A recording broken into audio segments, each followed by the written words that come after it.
সৃষ্টিকৰ ব্ৰহ্মাদেৱে কৈছে যে হে প্ৰভু তুমি নিগুণ ঈশ্বৰ, নিৰাকাৰ অনাদি ঈশ্বৰ, সমস্ত জীৱ তোমাৰ আশ্ৰিত, আমিও তোমাৰেই কিংকৰ চাকৰ দাস, কিন্তু তোমাক এৰিয়া লয় আমাত অকৰণ। কোনসকলে লয়? এই মহামূৰ্খসকল, কলিৰ মলমতী লোকসকলে কিন্তু তোমাক পাহৰি আমাত আশ্ৰয় দিয়ে।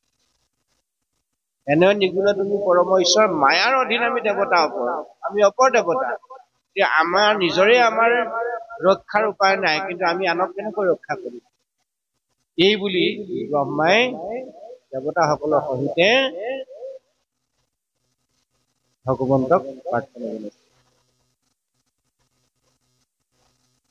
তোমাকো এৰিয়া লৈ আমাত অসমৰ শৰণ, তাতো পৰা নাহিব পৰম মৌষধ।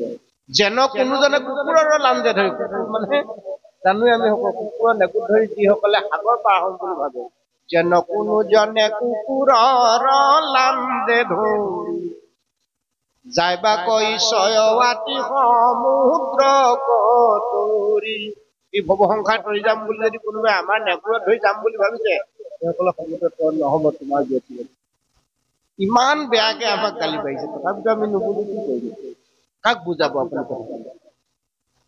এইবোৰতো শাস্ত্ৰৰ কথা। যেন কোনোজনে কুকুৰৰ লাঞ্জে ধৰি যাইবাকৈ ঈশ্বৰাতি সমুদ্ৰ কতৰি, তাৰ কদাচিতো নোহে সমুদ্ৰ তৰণ, তাৰ কদাচিতো নোহে সমুদ্ৰ তৰণ, সেহিমতে লৈ আও নিশ্বৰত শৰণ। আমাৰ দৰে অনিশ্বৰ বিলাকত শৰণ লোৱা, অপদেৱতাত শৰণ লোৱা সকলে কদাচিতো সমুদ্ৰ তৰণ কৰিব নোৱাৰে, ভৱসংসাৰ তৰি যাব নোৱাৰে। আমি নিজেই তৰিব নোৱাৰো, আনক কেনেকৈ? এই বুলি স্বয়ং সৃষ্টিকৰ ব্ৰহ্মাকে প্ৰমুখ কৰি দেৱতাসকলে ভগৱন্তক স্তুতি কৰিছে। তাৰপিছত আমি আৰু কথাবোৰ কি বুজিবলৈ যাব? সেইকাৰণে আমাৰ একমাত্ৰ উপায় হ'ল কৃষ্ণৰ ব্যতিৰেক আমি ইফাল সিফাল কৰিব নোৱাৰো। সেইকাৰণে 4 ঢাপ মাৰি দিছে ভাগৱতৰ। প্ৰথমতে যে ঢাপ মাৰি দিলে আমাক, সেই ঢাপে আমি যাব লাগে। এই কথাবোৰ আমাক কোনোবাই বুজাই দিব নালাগে। আমি পঢ়িছো, বুজিছো, বুজি বুজি সেইমতে কৰ্মখিনি কৰিব লাগে। এক কৃষ্ণ দেও কৰিও গহেও এক ধৰিও তাহান নাম, কৃষ্ণ দাস হুয়া প্ৰসাদ ভুলিয়া,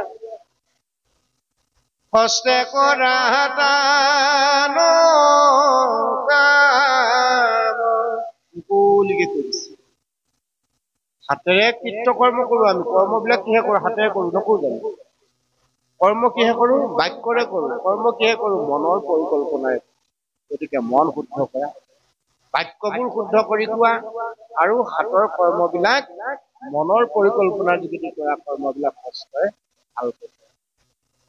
এইকেইটাহে আমাক আমি লাগি আছো ক'ত? আমুক সমাজে এনেকে ঈশ্বৰ পূজা কৰিছে, তামুক সমাজখনে এনেকে পূজা কৰিছে। আমি লাগি আছো সেই ভিন্ন ভাৱে, মায়াৰ ভাৱবোৰত আমি লাগি আছো। সকলোৱে, কোনো বাচি থকা নাই। গোসাঁই মহন্ত, এশৰণীয়া ভাগৱতীয়া মহাপুৰুষে, এইবোৰ কোনো বাচি থকা নাই।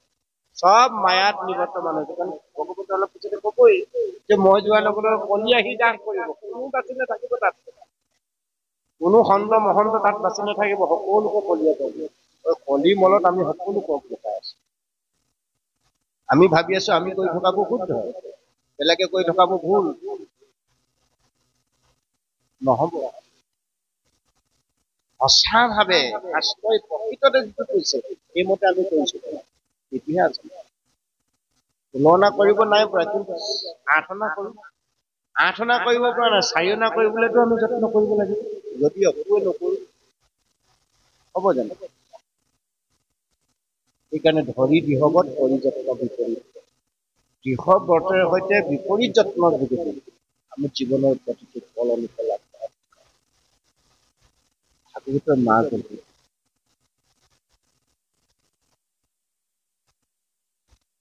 আনলৈ বোকা চিটিয়াই কৰিলে নহব, নিজেই নিজলৈ টানি টানি আনি কৰিব লাগিব। কোনে কি কৰিছে তো বাদ দিয়ক, আমি কি কৰিছো? আচলতে আমি প্ৰকৃততে ভাগৱত ধৰ্ম পালন কৰা হৈছে। আমি যিসকলে বৈষ্ণৱৰ বেগ ধাৰণ কৰিছো, এইসকলে সঁচা অৰ্থত ভাগৱত ধৰ্ম পালন কৰিছো। বাকী নকৰা সকলৰ কথাটো বাদ দিয়ক। আমি যে বেগ ধৰিছো, বৈষ্ণৱৰ বেগ, নাম গাইছো, পাঠ পঢ়িছো, আলোচনা কৰিছো, এইসকলে আমি আচলতে ভাগৱত ধৰ্ম পালন কৰিছোঁ। এই কথাখিনি কিন্তু আমাৰ মাজত আমি আলোচনা কৰিব লাগে। বাকী সকলৰ কথাটো বাকী, আমাৰে এক নাই, কাৰণ ইজন ভকত আহিলে আমি সিজনে বেয়া পাওঁ, ইজনে নাম গ'লে সিজনে বেয়া পাওঁ। আমাৰ মাজত হৈ থকা নাই জানো? নামলৈ কাক মাতিছে আধুৰি নহ'ব মই যোৱা নাই। আমাৰ এতিয়া সেইটো চলি আছে। কাক মাতিছে বোলে ৰূপাই মাধৱ বাপক মাতিছে, তেতিয়াহ'লে আমি আৰু কেনেকে যাওঁ? মাধৱ বাপে নাম গাব, আমি গ'লে তাত কি কৰিম? লাইনত বহি চাপৰি বজাবলৈ যাবলৈ নাই। আমাৰ আজি সমাজত এই ব্যৱস্থাবোৰ চলি আছে, প্ৰত্যেকখন সমাজত। এই সমস্যাবোৰ আমাৰ মাজত আমি যেতিয়ালৈকে দূৰীকৰণ কৰিব নোৱাৰিম, ভাগৱতৰ সঁচা কথাৰে সঁচা আদৰ্শৰে যেতিয়ালৈকে আমি দূৰীকৰণ কৰি যাব নোৱাৰিম, তেতিয়ালৈকে ঈশ্বৰৰ কিবা আমি কোনেও লাভ নহয়। এই যে আমি অলপ আগতে উদাহৰণ দিওঁ, আমি নিজে নোখোৱা মিঠাতেলৰ বটলটো আনি ঈশ্বৰক যে পূজা কৰিছোঁ, ঈশ্বৰ সন্তুষ্ট হ'ব জানো? ঈশ্বৰ নাই দেখা নেকি? ঈশ্বৰ নেদেখা জেগা, নজনা কথা কিবা আছে নেকি? ঈশ্বৰক যে আমি ঠগিবলৈ যত্ন কৰোঁ। হোৱাৰপুৰ মাধৱদেৱে এনেই নাম ঘোষাত লিখা নাই, নিজক ডাকৰো ডাক, ডাঙৰ ডাকৰ কৰি, নিজক একেবাৰে সৰু সৰু বান্ধি লৈ তেওঁ এনেই লিখা নাই নাম ঘোষাত। মই তোমাকো বান্ধো, তুমি মোকো বান্ধা, 1460 বান্ধিবা কোনো উপায়। আমি ইজনে সিজনৰ গালৈ বোকা ছিটিয়াব পাৰিম, ইখন সমাজে সিখন সমাজলৈ বোকা ছটিয়াই ল'ব পাৰিম, কিন্তু ওপৰলাজনলৈ কোনে বোকা ছটিয়াই কাক ঢাকিব পাৰিম জানো? সূৰ্যক যেনেকৈ ঢাকিব নোৱাৰি, ঈশ্বৰকো তেনেকৈ বৰ্তমান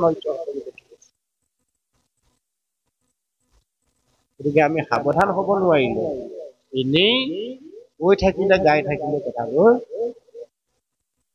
ও বৈকুণ্ঠক জানোতে যাই তোমাৰ গৃহক, আজি আগহুয়া হবে চলি স্বৰ্গক। শুনি হেন ব্ৰহ্মাদেৱে জুৰি যোৰহাট, দেৱে হমে মাধৱক কৰি প্ৰণিপাত। পৰম আনন্দে বজাই দুন্দুভি নিশা, মেলানি মাগিয়া লৰি গৈলা নিজ স্থান। এইমতেই ভগৱন্তক প্ৰণাম জনাই ভগৱন্তৰ বাক্য মানি ব্ৰহ্মাক ব্ৰহ্ম কৰি দেৱতাসকলে স্বস্থানে গমন কৰি ভগৱন্তৰ জয় জয়কাৰ কৰি তেওঁলোকে নিজৰ স্থানলৈ গতি কৰি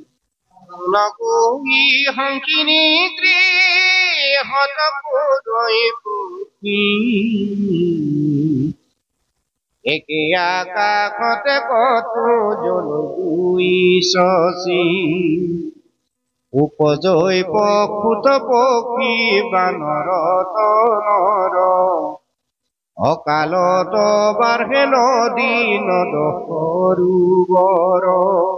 আমি যে অলপ আগতে বানৰৰ পৰা যে মানুহ হৈছে বুলি যে কলো, ইয়াত আমাক সুন্দৰকে উপজয় পশুত পক্ষী, পশুত পক্ষী জন্ম হৈছে, চাব কেনেকৈ বিপাক ঘটিছে।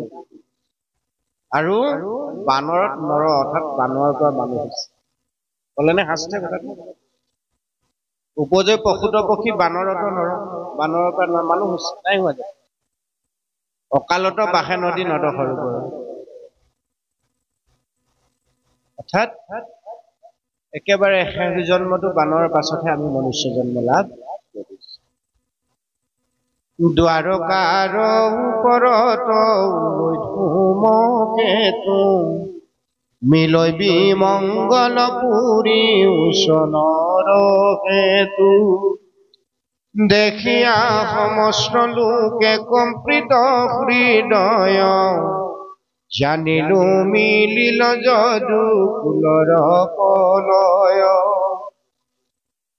বিপ্ৰসাপে আখি আমি মজিলো দুখত, ধান দিলে শুয়া শুৱে সবাৰো মুখত।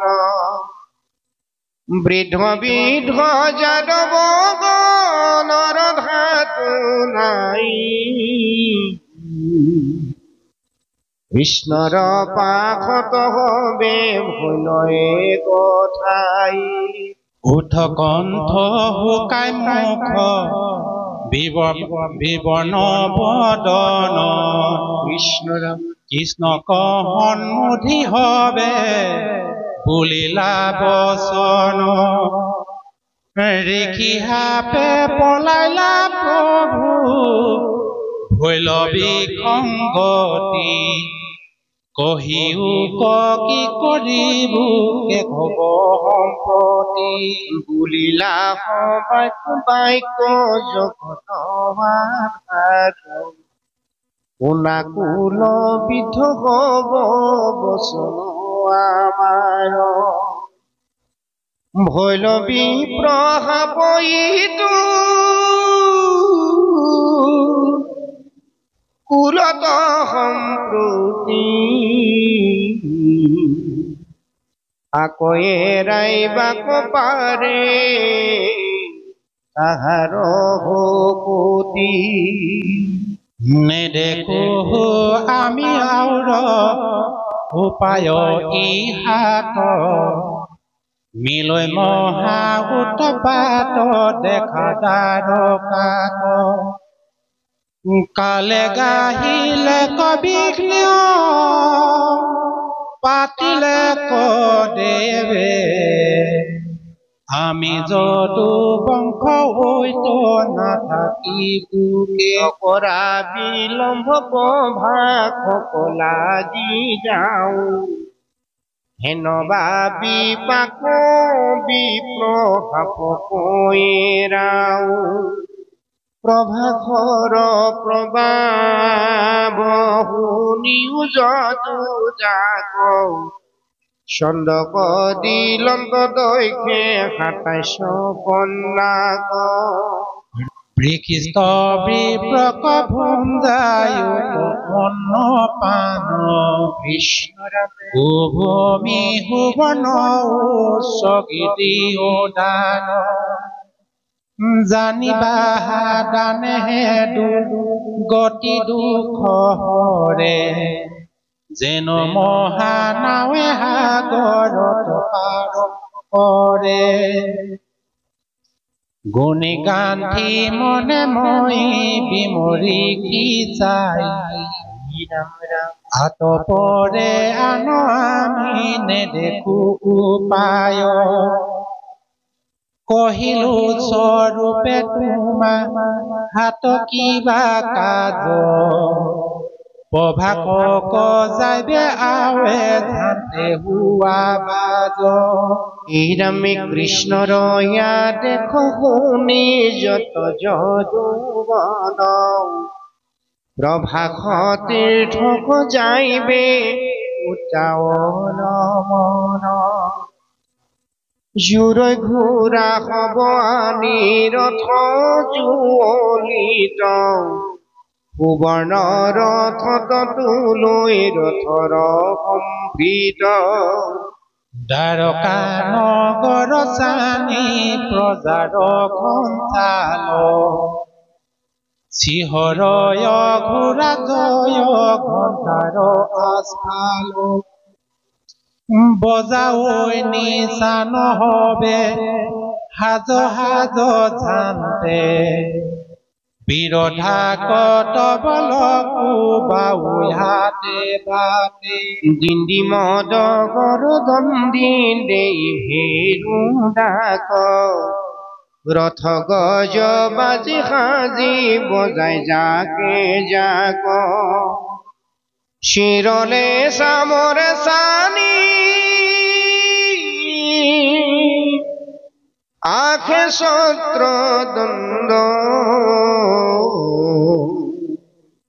প্ৰজাৰ ভিতৰ দল দুপ মহিখণ্ড দ্বাৰকা ক্ষীৰ তুমি জিয় সমুদায় তুমি অবিহনে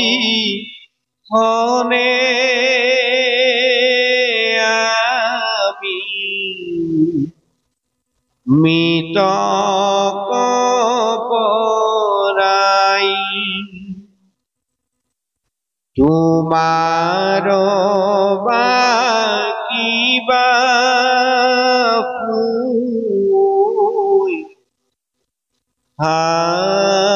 কৃষ্ণ বাপ ঠাই ঠাই নাৰী গণে কৰন্ত বিলাপ কৃষ্ণ কথা ইটো শুনি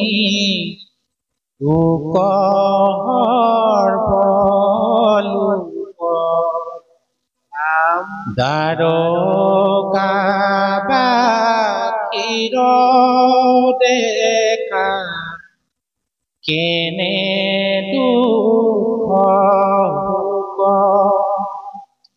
কেশৱৰ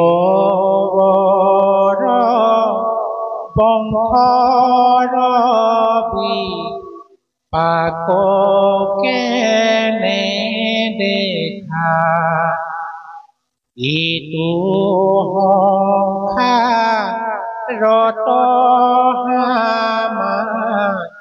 নৰকোন লেখা ভূপনৰ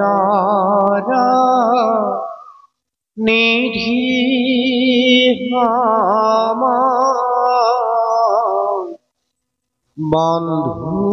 বন্ধুধন জন জলবুদ বুদ যেন অথিৰ জীৱন কেতিখনে কৰৈ প্ৰাণ তাৰো নাহি থিতি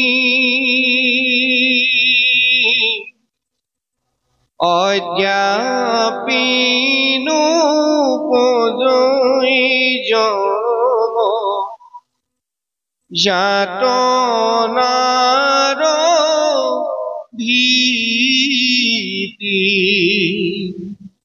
ইহেন মনুষ্য জন্ম যায় আলে তালে নাহি কেছে তন চুল হৰিয়াছে কালে একেটিলে মাৰিবে ভোক যেন বাঘ জানিয়া বিষয় সুখে এৰা অনুৰাগ যাৱে জীৱ আছিল মিলিবে মৰণ সত্যৰে কৃষ্ণৰ পাৱে পখিও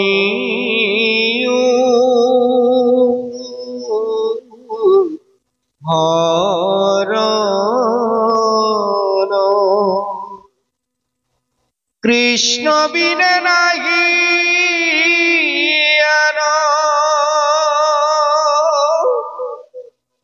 যাত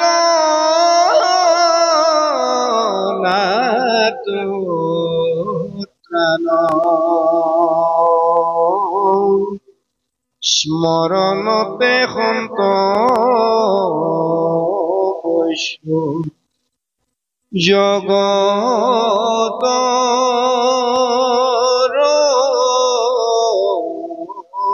প্ৰাণ দেইয়ে চলু জন তুলসীৰ পাতে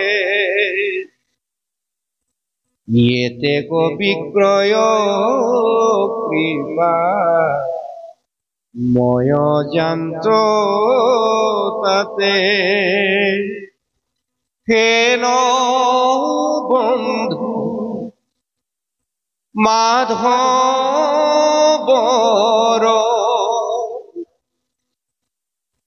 হরা গুণদান নিরন্তরে নরে দাগি বুলা রাম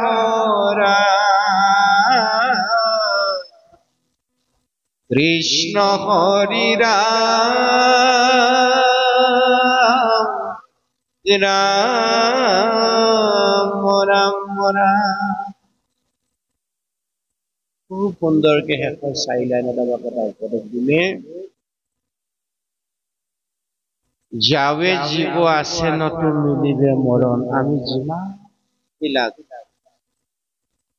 তনুধাৰী দেহধাৰী জীৱ আছো সকলোৰে মৃত্যু আছে কালে আমাৰ পাছফালে থিয় হৈ কোন সময়ত আমাক দংশন কৰিব ঠিকনা নাই সত্তৰে কৃষ্ণৰ পাৱে পক্ষীও হৰণ সত্তৰে মানে অতি সোনকালে অকণো পলম নকৰি কালক্ষয় নকৰি সময় নষ্ট নকৰি কায় মনো বাক্যে সুদৃঢ় বিশ্বাসে একান্ত ভাৱে সুদৃঢ় বিশ্বাসে ভগৱন্ত ৰাতিৰ কৃষ্ণ বিনে নাহি আন যাতনাত প্ৰাণ মনত ৰাখিবা কৃষ্ণৰ কৃপা বিনে কাৰ্য সাধিবা টান কৃষ্ণৰ কৃপা দেখে ব্ৰহ্মাৰ পুণ্য অতি মুকলি মনেৰে কৈছে কৃষ্ণ বিনে নাহি আন যাতনাত প্ৰাণ স্মৰণতে বসন্ত বৈশ্য জগতৰে জগত মানে এই ক্ষুদ্ৰ ব্ৰহ্মাণ্ডখনক কৈছে জগতৰ প্ৰাণ আমাৰ হৃদয়ৰ ৰতন পৰমাত্মা অংশ যি আমাৰ হৃদয়ত আছে সেইজনক হৃদয়ত ধ্যান কৰিলে স্মৰণ কৰিলে তেওঁ আমাক বিবেক নামৰ শক্তিটো কৃপা কৰিলে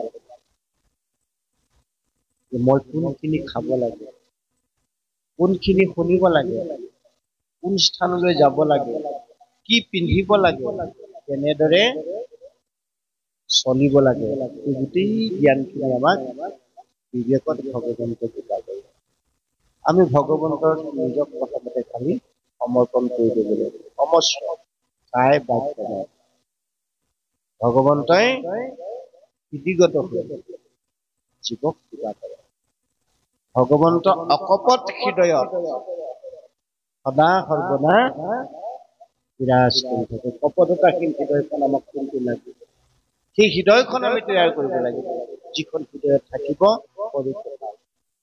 হেন বন্ধু মাধৱৰ ধৰা গুণ নাম নিৰন্তৰে নৰে ৰাখি বোলা ৰাম ৰাম বোলা হৰি হৰি বোলা কৃষ্ণ কৃষ্ণ বোলা ঈশ্বৰ দুগুটি অক্ষৰ নাম নিৰন্তৰ লোৱা বেলেগ কৰিব নালাগে অদুগুটি অক্ষৰ দুটা আখৰ যুক্ত দুগুটি অক্ষৰ ৰাম নাম শ্ৰী ৰাম নাম মিয়া মাধুৰী অতি হুকুম পৰম মংগল হবে মনোৰথ পুৰে নামৰ ইমান মহিমা হব মনোৰথ পূৰ্ণ কৰিব ভগৱন্তই বুলি কৈছে সকলো মনোবাঞ্ছা মই সেইজন ভক্ত পূৰ্ণ কৰিম যিজন ভক্তই মোৰ নামত আশ্ৰয় ল'ব শ্ৰীকৃষ্ণ উদ্ধৱ সংবাদ দিলে নিগদতি অনন্তৰে শুনানি পৰি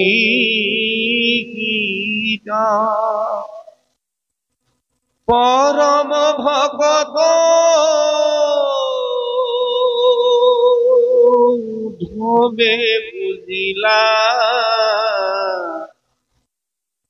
কৃষ্ণৰ হবে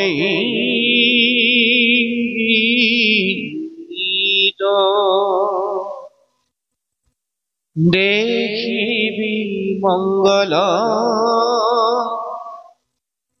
আকলিলা মনে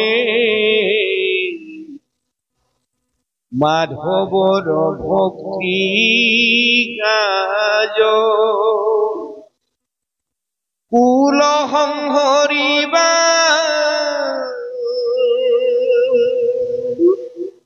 বৈকুণ্ঠে চলিবা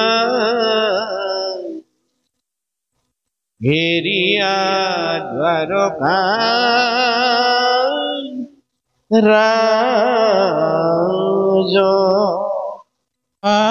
কৃষ্ণ স্বামী ভুলন্ত লোতক নয়নৰ পৰা পৰে শৰীৰত হুকে অগণি উধাই মনে মহামৰ্ম চৰে তেজিয়া নিজাক চাপিলন্ত পাখ সন্তাপে আকুল ভাব বিৰল থানত পৰি প্ৰণামিলা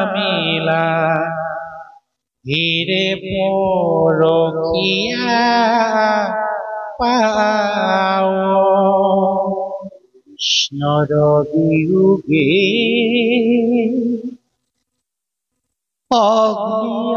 অগ্নিয়ন্ত্ৰগতে হৃদয় দগধ কৰে হুকে মকমকি কৰন্ত কন্দন নয়নৰ নীৰ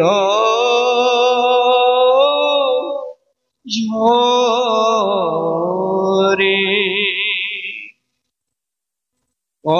অতুনে আখি মুখ মুচি পাছে উঠিয়া নমায়া মাথ কৰি কৃতাঞ্জলি বুলিবে লাগিলা হুকে গদ গদ মাত বংশক সংহৰি এৰি ভূমি তুমি যাই বাহা জানিলো আমি ৰিখিহা প্ৰবাপ ব্যৰ্থ নকৰিলা যিহেতু জগত স্বামী তোমাৰ চৰণ নেদেখি ক্ষণে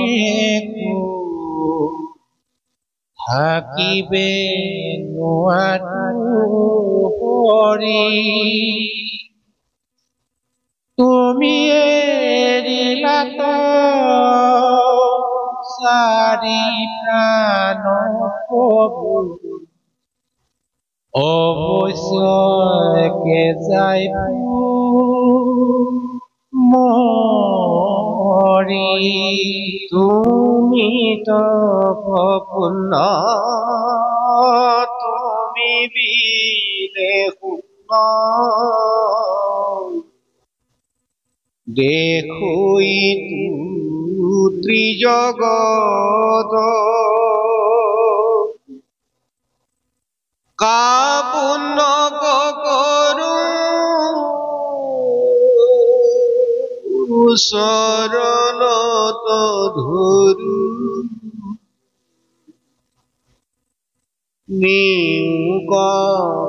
মুকল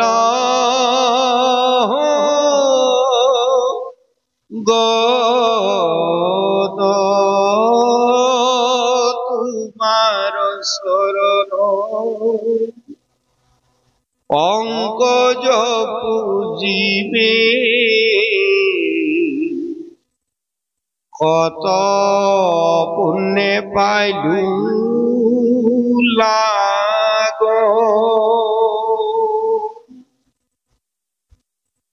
বাপ জগন্নাথ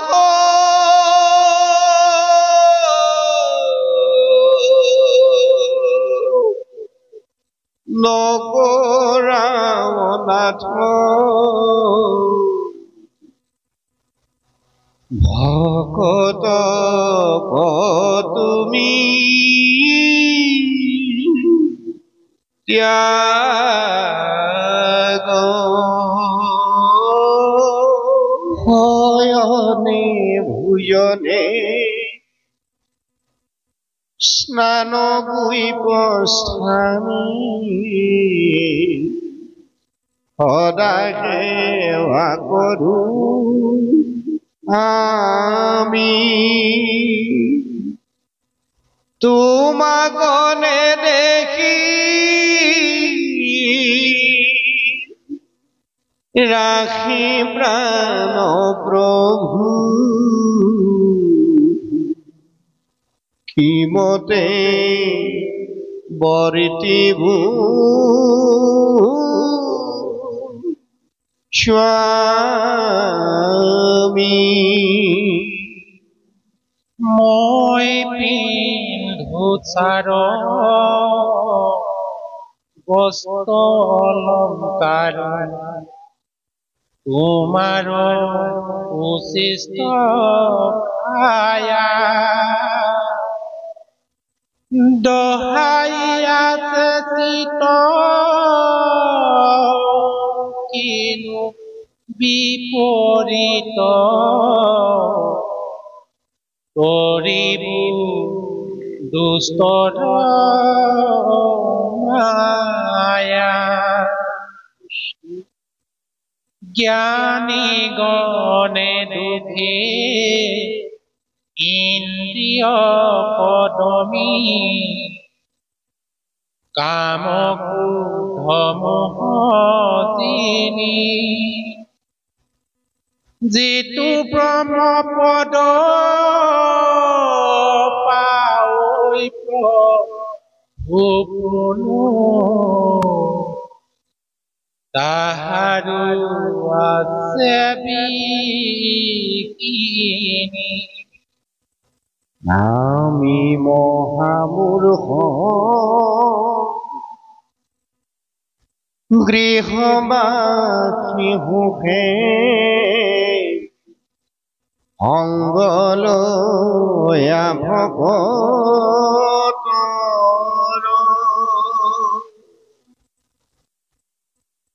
তোমাৰ চৰিত্ৰ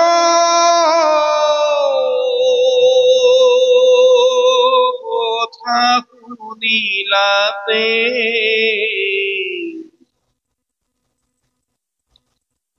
তৰিলো মায়া দুষ্কৰ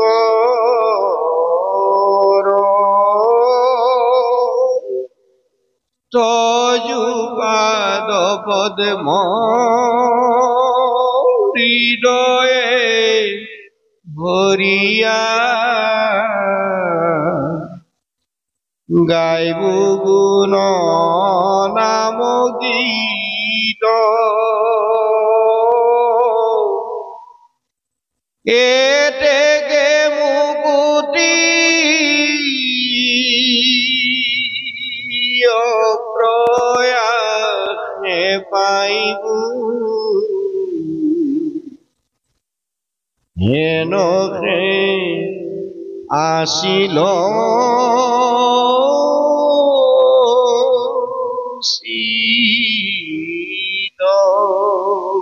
হবে পৰিহৰি চৰণ তুতয় তোমাক কৰিলো সাৰ তুমি এৰিলাতে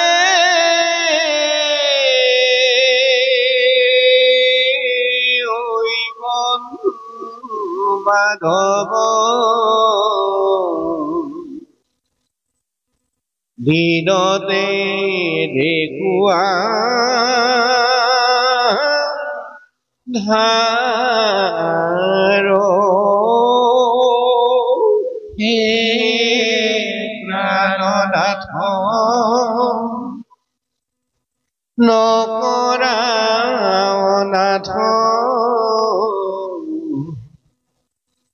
দান্তে ধৰু খেৰ তুলি তোমাৰ বিয়োগে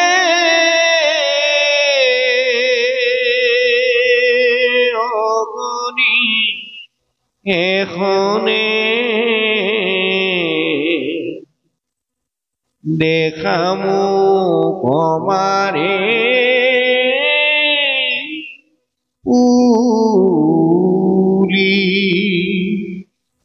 এই বুলি সন্ত উদ্ধৱ মহন্ত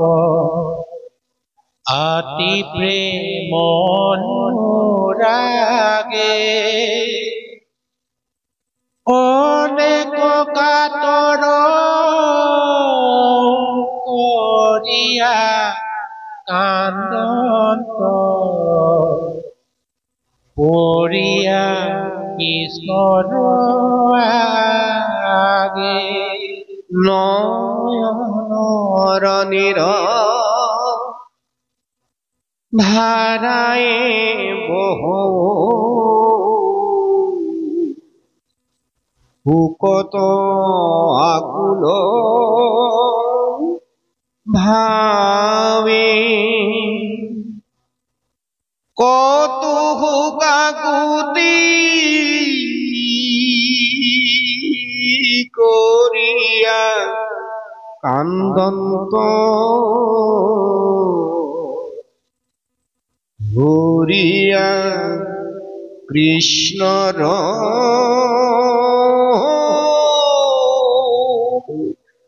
পাই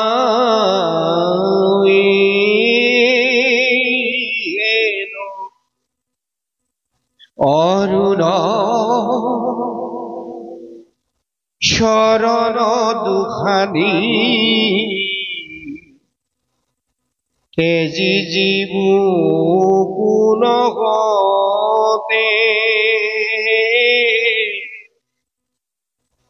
মাধৱ বান্ধৱ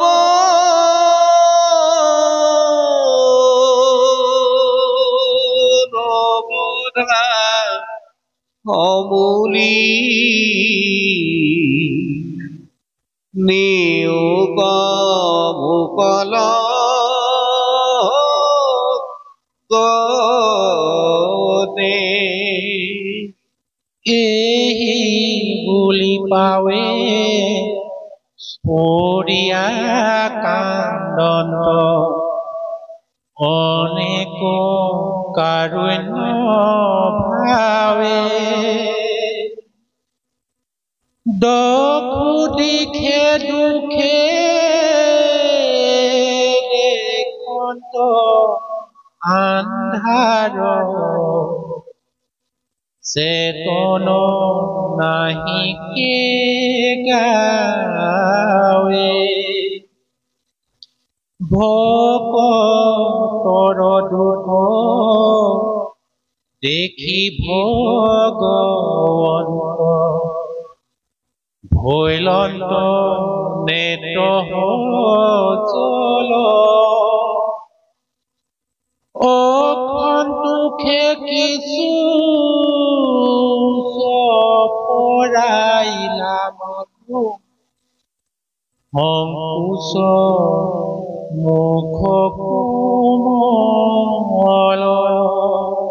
এইদৰে অতি ভক্তি ভাৱেৰে অতি কাৰুণিক ভাৱে ভগৱন্ত ৰাতুল চৰণত উদ্ধৱ মহামহন্তই নিজৰ সৰ্বস্ব দি দুধাৰি চকুলে ভগৱন্তৰ সৰ্বশৰীৰ তিয়াই দিছে। এই হ'ল ভগৱন্তৰ প্ৰতি ভক্তৰ সপ্ৰেম ভাৱ। ভগৱন্তৰ চৰণত ভক্তি কেনেকৈ সাধন কৰিব লাগে তাৰ নিদৰ্শন আমাক উদ্ধৱ কৃষ্ণ সংবাদৰ যোগেদি দেখুৱাই দিলে। ইয়াতকৈ উজ্জ্বল উদাহৰণ নিৰ্মল উদাহৰণ আমাক আৰু বেলেগ নালাগে। শ্ৰীকৃষ্ণ উদ্ধৱ সংবাদত ইতিমধ্যে মহাপ্ৰভু ভগৱন্তই চতুমহৎ লীলা সাধন কৰি সমস্ত দেৱকাৰ্য সম্পাদন কৰি দুষ্টক দমন আৰু সন্তক পালন কৰি ধৰাধাম ত্যাগ কৰি মহাবৈকুণ্ঠলৈ যোৱাৰ প্ৰস্তুতিৰ সময়তে অস্বস্থ বৃক্ষৰ তলত আৱজি থাকোঁতেই সেই স্থানত আহি উদ্ধৱ উপস্থিত। উদ্ধৱে ভগৱতক অস্বস্থ বৃক্ষৰ তলত দেখিছে। ব্যাধৰ শৰৰ আঘাতত ভগৱন্তৰ চৰণৰ পৰা সৰসৰকে ৰক্ত বিগলিত কৰিছে। আৰু উদ্ধৱে দেখিয়ে বিমংগল দেখিছে সকলোকে। শয়নে সপোনে স্নানে গৈপস্থানে সকলো সময়তে যাক মই সেৱা কৰি থাকোঁ নিৰন্তৰ, সেইজনে মোক এৰি থৈ ধৰা ধামৰ পৰা মোৰ কি অৱস্থা হ'ব? এই কথাখিনি অনুভৱ কৰি উপলব্ধি কৰি উদ্ধৱে ভগৱন্তৰ ৰাতুল চৰণ দুধাৰি চকুলে তিয়াই দিছে আৰু ভগৱন্তক কৈছে, হা কৃষ্ণ স্বামী বুলন্ত লোটক নয়নৰ পৰা পৰে শৰীৰত শোকে অগনি উঠাই মনে মহামৰ্ম স্বৰে তেজীয়া নিশ্বাস চাপি লন্ত পাশ সন্তাপে আকুল ভাৱ বিৰল থান্ত পৰিপ নামিনা ফিৰে পৰোক্ষে পাব। কৃষ্ণৰ বিয়োগে অগ্নি অন্তৰ্গতে হৃদয় দগদ কৰে শোকে মুখমুখী গৰন্ত খন্দন নয়নৰ নিৰতন। কতক্ষণে আঁকি মুখ মুচি পাছে উঠিলা নমায়া মাত ধৰি গীতাঞ্জলি বুলিবে লাগিলা মুখে গদ গদ মাত যে হে প্ৰভু, তুমি যেতিয়া ধৰাধাম এৰি গুচি যাবা, তোমাৰ অবিহনে মই দিনতে অন্ধকাৰ দেখিছো আৰু ময়ো এই সংসাৰত জীয়াই থাকিব নোৱাৰিম, অৱশ্যেকে ময়ো মৰিব লাগিব। যদি তুমি মোক এৰি গুচি যোৱা, তুমিয়ে মোৰ তপ, তুমিয়ে মোৰ ধ্যান, তুমিয়ে মোৰ ব্ৰত, তুমিয়ে মোৰ পুণ্য, তুমিয়ে মোৰ সৰ্বস্ব। তোমাৰ অবিহনে এই ত্ৰিজগত মই অন্ধকাৰ দেখো, যি লোক মই দেখো অন্ধকাৰ। এই প্ৰভু মই তোমাৰ চৰণত কাপুণ্য কৰিছো, তোমাৰ চৰণত ধৰিছো, তুমি মোক লগত লৈ গলা, মোক ইয়াত এৰি থৈ নাযাবা। ভাগৱতৰ এই গহন শাস্ত্ৰই ভিন্ন কাহিনীৰ জৰিয়তে ভিন্ন পৰামৰ্শ উপদেশৰ জৰিয়তে জীৱক জীৱৰ লগত সংযুক্ত কৰাৰ ব্যৱস্থা হৈছে। সেইকাৰণে আকৌ কৈছো আমি লাগিব লাগে ক'ত লাগিছো ক'ত। আমাক লাগিবলৈ দিছে এডোখৰ নিৰ্দিষ্ট জেগাত, আমি লাগি আছো বেলেগ বেলেগ। ভগৱান আৰু বস্তুবাদত আসক্ত হৈ কেৱল মাত্ৰ মোক লাগে, মোৰ কথা মোৰ মাজতে গৈ আছে। আমাক কি লাগে? মান লাগে, যশস্যা লাগে, কীৰ্তি লাগে, উপাধি লাগে, ডিগ্ৰী লাগে, ইত্যাদি কেৱল মাত্ৰ লাগে। প্ৰতিষ্ঠা লাগে, প্ৰতিষ্ঠাৰ পাছত আমি দৌৰিছো। সঁচাক মিছা কৰি হলেও, নীতিক অনীতি কৰি হলেও আমাক প্ৰতিষ্ঠা লাগে, উপাধি লাগে, সন্মান লাগে, তাৰ পাছত আছে আমি ভাল মানুহ। আজি সমাজ কি দেখিবলৈ গৈছে? কোনেও কাৰোলৈ চাবলৈ সময় নাই আছে জানো? শাস্ত্ৰৰ মতে কৰি থাকক, আমি আমাৰ মতে কৰি থাকক। শাস্ত্ৰৰ গতিক বিপদ নিবৰ কাৰণে আমি যত্ন কৰিছো। আমি প্ৰতিষ্ঠাৰ কাৰণে এনেকুৱা নিকৃষ্ট কৰ্ম কৰিছো, যিবোৰ অলংকাৰ হয়তো ভগৱন্তৰ গাতো লগা নাই, তেনেকুৱা অলংকাৰ আমি কলিৰ মলমতি মনুষ্য নিজৰ গাত লগাবলৈ যত্ন কৰিছো। ঈশ্বৰৰ ওপৰত মই ইয়াকে কওঁ।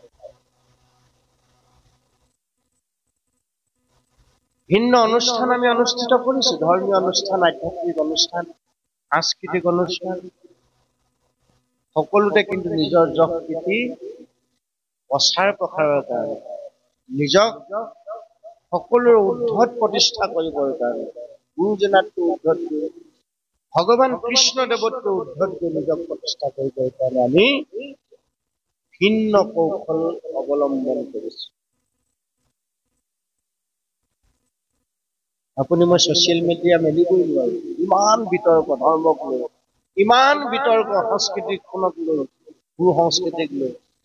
আন নালাগে এতিয়া গুৰুজন গৈ আগতে নৰনাৰায়ণ ৰাজসভাত থিয় হবগৈ লগা হৈছিল, এতিয়া একেবাৰে আদালতৰ কাঠগড়াত থিয় হবগৈ লগা হৈছে। ধেমালি কথা। আৰু কাৰ মাজত হৈছে যুদ্ধখন? আমাৰ মাজতে বেলেগৰ মাজত নাই। এমুঠিমান অসমীয়াৰ মাজতে যুদ্ধখন হৈছে। কেৱল মাত্ৰ গুৰুজনে অসমৰ এই লোকসকলক মুক্তি দিবৰ কাৰণেই এই ধৰ্মগ্ৰন্থবিলাক দিছিলে নেকি? আৰু অসমৰ লোকসকলেহে কৃষ্ণ ভক্তি কৰি মুক্তি হব নেকি? অসমৰ বাহিৰৰ, ভাৰতবৰ্ষৰ বাহিৰৰ, পৃথিৱীৰ অন্যান্য দেশবিলাকৰ লোকসকল, মনুষ্যসকল মুক্তি নহব নেকি? সেইসকলে ঈশ্বৰৰ কিবা প্ৰাৰ্থী নহব নেকি? সেইসকলে ঈশ্বৰক চিন্তা কৰি, ঈশ্বৰৰ সেৱা পূজা কৰি তেওঁলোকে মুক্তি নলভিব নেকি? আমাৰ অসমত যে ইমান ঈশ্বৰক লৈ কোৱা কামোৰ, গুৰুজনাক লৈ যে ইমান বাক বিতণ্ডা, সঁচাকে আমি শাস্ত্ৰসন্মতভাৱে গতি কৰিছো? অন্য আমি কথাবোৰ উপলব্ধি কৰিছো। কীৰ্তন দশম ঘোষাৰত্নাৱলী গীতা ভাগৱতৰ যিবোৰ সাৰ গৰ্ভ কথা গুৰুজনে উল্লেখ কৰিছে, যে উবানৰ লোক হৰি ভজিব ধৰা এইটো উপদেশ। গুৰুজনে ক'তো কোৱা নাই যে অসমৰ লোকসকল হেৰা, আহোম, চুতীয়া, কলিতা, হাজৰিকা, গগৈ, গোস্বামী মহন্তসকল হৰি ভজা বুলি নাই কোৱা। কৈছে নেকি? উবানৰ লোক হৰি ভজিব ধৰা এইটো উপদেশ। উপদেশটো কি? উবানৰ লোক বুলি কওঁতে ভাৰতত, পৃথিৱী মণ্ডলত যিমান মনুষ্য, সকলো মনুষ্য সেইকাৰণে গুৰুজন জগতৰ লোকৰ কল্যাণৰ অৰ্থে গুৰুজনে উদাত্ত স্বৰে কৈছে যে উবানৰ লোক হৰি ভজিব ধৰা এইটো উপদেশ। এৰা আলজাল জীৱা কতকাল জৰা ভৈল্য পৰবে। কোন সময়ত কালে ধৰিব, মৃত্যু আহিব গম নোপোৱা। গতিকে চেতন শক্তি থাকোতেই, অনন্ত বীৰ্য শক্তি থাকোতেই ভগৱন্তৰ ৰাতুল চৰণত ভজা। ভাগৱতত তেনেকুৱা বহু কাহিনী দিছে। প্ৰহ্লাদে 5 বছৰত কৈছে, ধ্ৰুৱই 5 বছৰত কৈছে যে এৰা শিশু হব আনন্দত কৰ্ম হৰিও কুমাৰ কালে ভাগৱত ধৰ্ম। ভাগৱত ধৰ্ম কি? পৰৰ ধৰ্মক নিহিংসিবা কদাচি, কৰিবা ভূতক দায়া সকৰ্ণচিত। ভূত মানে জীৱ, জীৱৰ প্ৰতি দায়া হৃদয়বান হোৱা, প্ৰসূত্ৰ আচৰণ কেতিয়াও নকৰিবা, আগে জীৱ শ্ৰেষ্ঠ মনুষ্য। শাস্ত্ৰ কেৱল মাত্ৰ মানুহৰ কাৰণে, ইতৰ প্ৰাণীৰ কাৰণে নহয়। সেইকাৰণে মানুহৰ উদ্দেশ্যি গুৰুজনীয়ে শাস্ত্ৰবিলাক সমস্ত মনুষ্য জাতিৰ কাৰণে। আমাৰ মুছলিমৰ কেইটামান জাতি জনগোষ্ঠীৰ কাৰণে এইটো গল্প দিয়া আমি লাগি আছো কেতিয়া কথাবোৰ আমি বুজিম, শাস্ত্ৰ কথাবোৰ আমি কেতিয়া হৃদয়ংগম কৰিম। কেৱল মাত্ৰ প্ৰতিষ্ঠা, নিজৰ প্ৰতিষ্ঠা যাওক ৰখাটোলে গুৰুজনৰ আদৰ্শ, যাওক ৰখাটোলে কৃষ্ণ সংস্কৃতি। আমি লাগি আছো বেলেগত। আৰু আমি কি কৈছো, দুটা কথা জানিলে মোতকৈ জনা নাই, ভালকে অকনমান কিবা এটা গাব পাৰিলে মোতকৈ গাব পৰা নাই, তাক লৈ আমি প্ৰতিযোগিতাত অৱতীৰ্ণ হৈছো। গতিকে শাস্ত্ৰই এটা আমাক সঠিক দিশ দেখুৱাই দিছে। ধৰ্ম অৰ্থ কাম মোক্ষ চাৰি পুৰুষাৰ্থ সাধনৰ মাৰ্গটো হ'ল এইটো, হৰণ ভজন ভক্তি সদাচাৰ। জীৱন সংস্কাৰ কৰি গৈ থাকে প্ৰতি মুহূৰ্তে মুহূৰ্তে, জীৱনৰ কলুষতাখিনি দূৰ কৰিবলৈ যত্ন কৰি গৈ থাকে। শ্ৰৱণ কীৰ্তন নামত চাবন পাতিছো, এইডোখৰ খুব পঢ়া বাহিৰে ভিতৰত আই শুদ্ধ হ'ব, মন পবিত্ৰ হ'ব, পবিত্ৰ অন্তৰে পবিত্ৰ মনেৰে পবিত্ৰ হৃদয়ৰ সৈতে ভগৱন্তৰ কৃপা পাব। আপোনাৰ হৃদয়খন মোৰ লগত, মোৰ হৃদয়খন আপোনাৰ লগত কেনেকৈ সংযুক্ত কৰিব পাৰি, এইখিনি কথাই আমি শাস্ত্ৰই দিছে। অসূয়া অপ্ৰীতিখিনি নাশ কৰি আমি কেনেকৈ শান্তি সম্প্ৰীতি ইজনে সিজনৰ লগত হাত ধৰি আগবাঢ়ি যাব পাৰোঁ। গুৰুজনে প্ৰতিটো কলম আমি যদি উপলব্ধি কৰোঁ, আমি বেলেগ এখন জগতলৈ প্ৰৱেশ কৰিম। গতিকে সেইখন জগতত প্ৰৱেশ কৰিবৰ কাৰণেই বিতণ্ডসম ঘোষা ৰত্নাৱলী গীতা ভাগৱতৰ জৰিয়তে অতি মুহূৰ্তে মুহূৰ্তে আমাক গুৰুসকলে ব্যৱস্থাবিলাক দিছে। ৰামে জীয়ন ৰামে প্ৰাণ ৰাম বিনা বান্ধৱ অলপ লিখি থৈছিল স্বামীৰাম নেৰুৱাৰ পাৰ কৰা ৰঘুনাথ সংসাৰ হবে। এইবোৰ আমি মাত্ৰ মুখস্থ কৰি যাব লাগে কাৰণে গাই থাকিলে নহয়, এইবোৰ আমি হৃদয়ৰ সৈতে অনুভৱ কৰি নিত্য গুৰু সেৱা, ঈশ্বৰ সেৱা, ভকত সেৱাত সঠিকভাৱে পালন কৰিব লাগিব। নহলে গালু নাম গলুৰি তাৰ নাই হ'ব, আহিল কনা গল কনা। আমি এই 16 মনাটো সম্ভৱ নহয়, কাৰণ কলিৰ মনুষ্য আমি কলিৰ মলেৰে আমাক আবৃত্ত কৰি ৰাখিছে। কিন্তু কিঞ্চিত কিঞ্চিত আমি পালন কৰিব লাগিব, মানিব লাগিব। তেতিয়াহে ভাগৱত ধৰ্ম পালন কৰা হ'ব, তেতিয়াহে ইমান জাক জমকতাৰে অনুষ্ঠান প্ৰতি বছৰে বছৰে অনুষ্ঠান কৰি থকা আমাৰ সাৰ্থকতা। ইয়াৰ পিছত আমাক খুব সুন্দৰকে আকৌ উপদেশ দিব, শুনা নৰ লোক মহন্তৰ হুক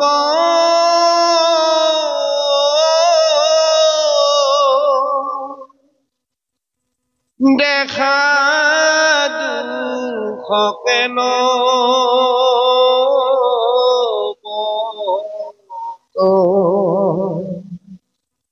ধন জন যত জীবন যৌবন জানা হবে অশ্বাসত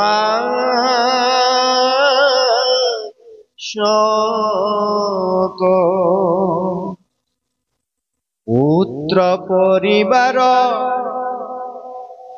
অকলে অসাৰ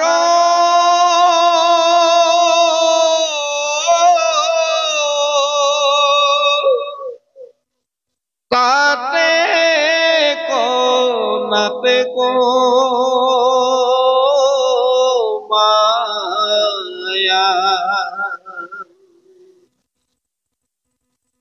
ক্ষণেকে থাকিয়া ক্ষণেকে অন্তৰু সম্যকে মেঘৰ ছায়া কেতিখনে পৰে নৰতনু ইটো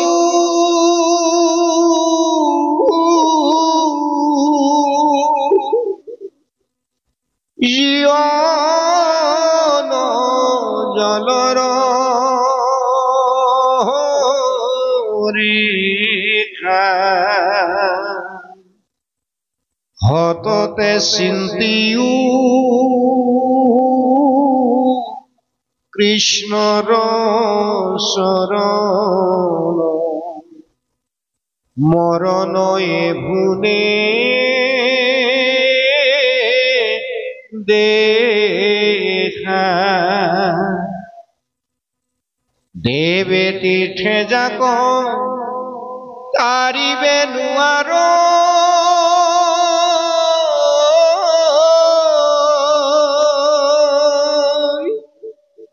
পাতে কত গৈলা তলু হৰি নামে পাইলে দেখনে উধাৰে দেখা ভগতীৰ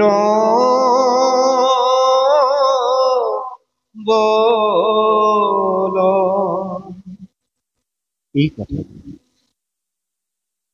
এই কথাবোৰ আমি সূক্ষ্মাতি সূক্ষ্মভাৱে উপলব্ধি কৰিবলৈ শিকিব লাগিব। এই কথাবোৰ আমি আমাৰ সমাজত আলোচনা পুংখানুপুংখভাৱে কৰিব লাগিব।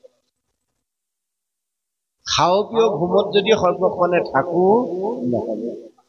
দেৱে তীৰ্থে যাক তাৰিবে নোৱাৰে পাতে কত গৈলা তল হৰি নাম পালে দেখনে উধাৰে দেখা ভকতিৰ বল ভক্তিৰ বল ইমান ভকতিৰ মাহাত্ম্য ইমান ভকতিৰ শক্তি ইমান আমাকে ভক্তি কৰা কৃষ্ণ ভক্তি প্ৰেম ভক্তি কৰা সপ্ৰেম ভক্তি কৰা সেই ভকতিৰ বলেৰে নিজক যুৱক উদ্ধাৰ কৰে। পংকিলতাৰ মাজৰ পৰা বোকাৰ মাজৰ পৰা মায়াৰ মাজৰ পৰা যুৱক উদ্ধাৰ কৰা উপায়টো কাৰ ভকতি কৃষ্ণৰ ভকতি সুদৃঢ়ভাৱে তাক ধৰা ধন জনযত জীৱন যৌৱন জানা হবে অশ্বাশ্বৰ অশ্বাশ্বত মানে মিছা শাশ্বত মানে সত্য সঁচা এইবোৰ অশ্বাশ্বত মিছা জানিবা যত দেখা শুনা মানে মায়াময় স্বপ্নসমূহ তাকো জানি দূৰ কৰা মতিভ্ৰম মনৰ ভ্ৰম দূৰ কৰা ইয়াতকৈ সুন্দৰভাৱে আমাক ক'ব নালাগে।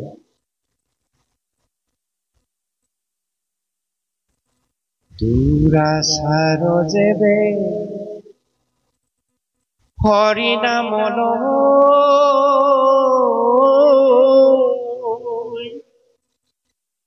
সিও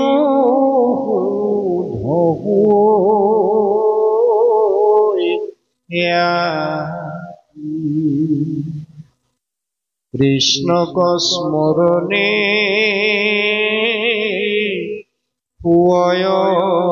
দেখো অন্ত্ৰযুদ্ৰম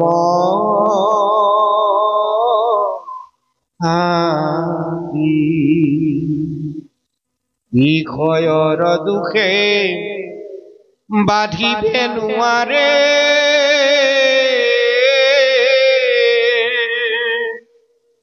ভগতি পাতে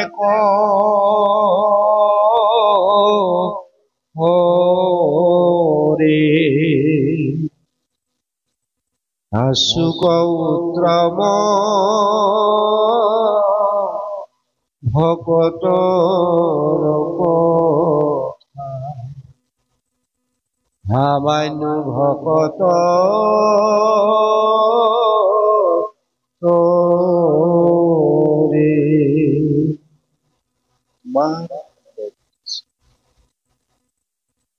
দুৰাচাৰ সকলো যদি সমস্তবিলাক ত্যাগ কৰি ঈশ্বৰৰ চৰণত এই কথাখিনি উপলব্ধি কৰি সেই সময়ৰ পৰাই যদি কায় মনোবাক্য ভৱিষ্যতে কান্তভাৱে ভজে সেইজনে অনায়াসে সংসাৰত কৰি যাব পাৰিব। যিসকলে এই কথাবোৰ জনাৰ পিছতো বুজাৰ পিছতো ইয়াক লৈ ভিন্ন প্ৰতিযোগিতাত প্ৰতিবাদত অৱতীৰ্ণ হৈছে সেইসকলে এই শাস্ত্ৰৰ নীতিয়ে কৰ্ম নকৰি বেলেগ নীতিয়ে উদ্ধাৰ হ'ব পাৰিছে জানো আজি তাৰিখত বা কৰিছে জানো তেওঁলোকে? তথাপিতো যে ইয়াৰ নিৰ্বাচন কৰি থাকে বহু সময়। সেইকাৰণে আমি এই কথাখিনি কোৱা হ'ল যে নিজক প্ৰতিষ্ঠা কৰিবৰ কাৰণে শুদ্ধটোক অশুদ্ধ যায় সমাজত বৰ পুৰুষ ওলাই পৰিছে। সেইসকলে কীৰ্তন দশম ঘোষা ৰত্নাৱলী গীতা ভাগৱত পূৰ্বপুৰুষৰ আমাৰ আচাৰ নীতিবিলাক এৰি বাৰু বেলেগ ধৰণে উদ্ধাৰ হ'ব পৰা ব্যৱস্থা আজি তাৰিখত উলিয়াই দিব পাৰিছে? নিশ্চয় পৰা নাই। তথাপিতো যে আমি ঈশ্বৰক ইমান বাকবিতণ্ডাত লিপ্ত হৈছোঁ, তথাপিতো আমি গুৰুজনে দিয়া ধৰ্ম সংস্কৃতি আওপকীয়াভাৱে নেৰি গুৰুজনক সমালোচনা কৰিবলৈ এৰি দিয়া নাই। ইয়াতকৈ দুখৰ কথা অসমীয়া জাতিৰ কাৰণে কিবা হ'ব পাৰে নেকি? এই কথাবোৰ আমি কেতিয়া বুজিম, কেতিয়া উপলব্ধি কৰিম? যেতিয়ালৈকে আমাৰ উঠি অহা শিক্ষিত যুৱ প্ৰজন্মই এই কথাখিনি সঠিকভাৱে বুজিবলৈ, অনুভৱ কৰিবলৈ, উপলব্ধি কৰিবলৈ, সেইমতে চলিবলৈ যত্ন নকৰিব, কেতিয়াও আমাৰ যি বৰ অসমীয়া জাতি গঠন কৰাৰ ব্যৱস্থাটো গুৰুজনে কৰিছিল, কিৰাত কছাৰী খাচী কাৰু মেৰি যৱন কংক গোৱাল অসম মূলক ভোগা চান্দাল আনো নানা জাতি উপজাতিক লৈ বৰ অসমীয়া জাতি গঠন কৰাৰ যিটো ভেটি নিৰ্মাণ কৰিছিল, সেই ভেটিটো আমি কেতিয়াও লাভ কৰিব নোৱাৰো যদি আমাৰ মাজতে এইখিনি ব্যৱস্থা চলি থাকিবলৈ পাৰে। ভকতিৰ দেখি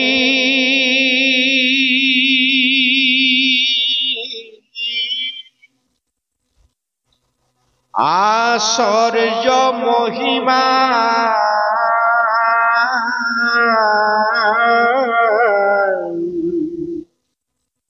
ভৈলন্ত কৃষ্ণ বিস্ময়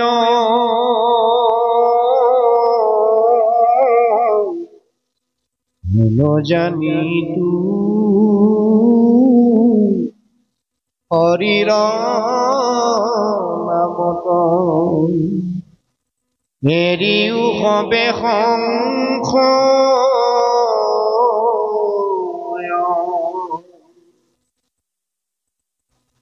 দেৱৰ পৰম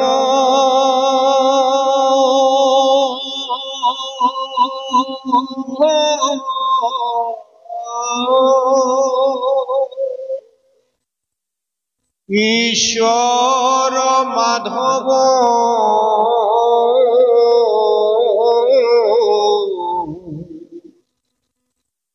ধৰ্মৰ ঈশ্বৰ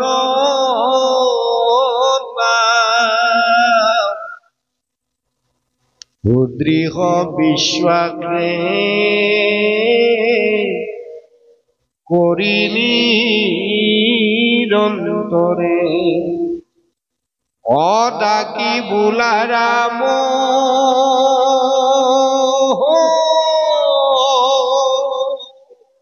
ৰাম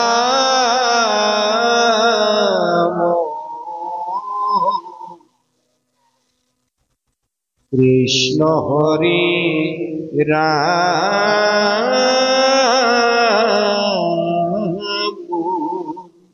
ৰাম ৰাম